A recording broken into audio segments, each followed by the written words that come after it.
house. Okay, so last time we made a video, we said that we were moving to Boise. We really like Boise. There's an awesome community of people out here who do a lot of good things. It's super bikeable here. There's just a lot of things to do, and it's not too huge of a city. It is growing. We've seen more snow than we have in years. We've gone snowboarding a few times, cold weather camping. Growing in Utah was like growing in a salty brick. It was really horrible, but we have a nice sized backyard, and there's things like plants in it, not just dirt. We constantly look at the weather from Boise and then where we used to be, and it's definitely the seasonal situation has been hitting our personal seasonal desires, which is awesome. So we have moved a lot. Pretty much every move we've done has been like a really long move. So the first move together was across the country. The next one after that was across several states. And then again, after that, moving to Boise was, crossing it. It was just 2 different states. So it's gotten progressively smaller and smaller moves. So this move was just in town. We bought a house. But yeah, we bought a house because we decided we like it. We're gonna stay here for a while. We have some plans for this house. One of the things that I'm really interested in is the idea of intentional communities. Basically like 3 living units. It's basically working in a cooperative fashion together to manage a property, mutually benefit everyone who lives there. It's pretty expensive to, buy a house in a city. The world that we are growing up in is not the same world that our parents grew up in, and it's not the same world that their parents grew up in. This is a different lifestyle, so we can all achieve what we want. And what will make it different than other intentional communities that we've seen is what we hope to achieve in about a year time span. Yeah, so in a year time span, the goal would be to figure out a way to legally, because we own the property right now, because we are the people who financially could buy a property. But the goal is to, in a year's time, after making sure that the function of the intentional community works and all of that, then there would be a timeline for cooperative ownership of property. So the goal is to have like a fruitful life. What do I want? I want a place where I can sleep and not worry about, where am I gonna sleep the next night. I want a place where I, can be with people that I'm comfortable with. Personal things like I want a garden. I can have a garden. I can share a garden.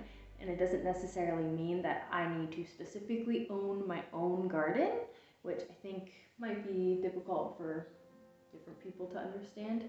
Likewise with other people, like we want other people who will be living with us to be able to achieve their own goals, on this property. You can do these things and live a happy life without, the American monopoly of owning things. And there's an important distinction to make when talking about intentional communities, in that the philosophical angle behind it is not one person or 2 people in charge and then everybody follows their rules. It is cooperative and mutual. And so going into it with an understanding that everyone creates and agrees to what happens and how things work, rather than rules and whatever being dictated from above. It is horizontal, trying to avoid power dynamics that can exist in typical life as it is in society today. And so going into that, one of the ways to explicitly set it up to avoid the power dynamics is, as people pay to live here, like we are paying to live here, and other people who will be living with us paying to live here will get a stake in that property. So while currently we own the house, we don't even own it, the bank owns it. At the end of the day, we're renting from the bank. Yeah. Legally, we have ownership and name on the deed, but if those payments aren't made, the bank takes it. So for all intents and purposes, the bank does own it. We just get to choose what to do with it while we're paying the payments. Yeah, we want to create a way for people to get a legal stake in the property based on in the way that they contribute and how much they contribute. We have been doing a little bit of information gathering on it, and there seem to be ways that it can work within the legal framework that exists in today's society. Fortunately, today's society is set up for power dynamics where people basically use legal power over other people to get them to do what they want. And we don't want to lead that sort of lifestyle. So we are trying to figure out a way that we can lead a lifestyle that we want within the legal framework that exists today. Even though both of our names are on the deed, like, it is very important to us that other people are living just as a fulfilling life as we are in this property. And so, kind of to put a capstone on that topic and that idea is, this isn't a new concept. Intentional community is pretty much just a modern term for communal living. Communal living has been done for thousands of years. There are societies in the world, there are areas in the world where people live communally. What makes our community, like, house lifestyle different than traditional lifestyle is, I don't think it really is that different. Like, so instead of us just having family meals, we would be having community meals with the other people who live in this house. You know, people need to eat, everyone needs to eat. Our family is mainly across the country, and some of our closest, like, blood relatives are at least a state away. Building our own family here, because we don't have it. Like, we have our family within our friends, which I do think is also a pretty common millennial situation. We believe in a society where people can live in a way that is mutually beneficial to everyone. And so by creating an intentional community, intentional is in the name. So we're going to go into this with intention and manage it.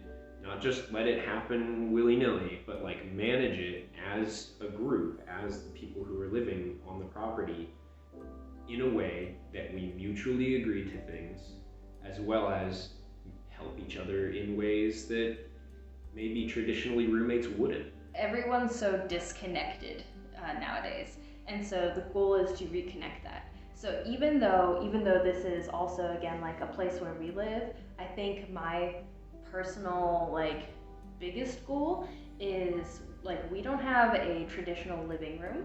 I don't think anyone is planning on, making this a traditional living room. Instead, we're gonna have a nice community room. I'm literally gonna write it on the walls. I'm sure there will be a video of that. And what that means is, if people want to have events, if someone wants to host a tea party or do a poetry night or, a board game night, and everyone, like, in the house is, like, doing something else, like, the goal is to make it as easily accessible to the community that, someone can be in charge of that event who doesn't even live here, but utilize the space, especially when the space is not being utilized.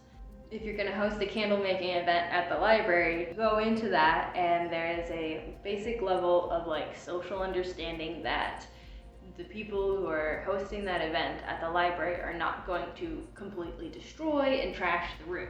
And that happens all the time with a basic level of, like, human and societal respect. So I think that 100% that's possible with the space that we have available. So the working title of the place is The Roost. Welcome to The Roost.